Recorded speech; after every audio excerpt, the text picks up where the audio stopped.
On this short tutorial, I'm going to show you how to fix Instagram login problem. First thing, open the settings and then go to the apps manager. And now, right here, you will find all the apps that you have on your phone. All what you want to do is just scroll until you find Instagram and click on it.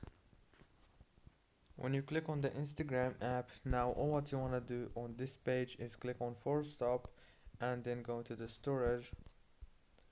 Click on clear data, clear cache, go back again, click on the data usage here, and here make sure that all those options right here are enabled, as you can see.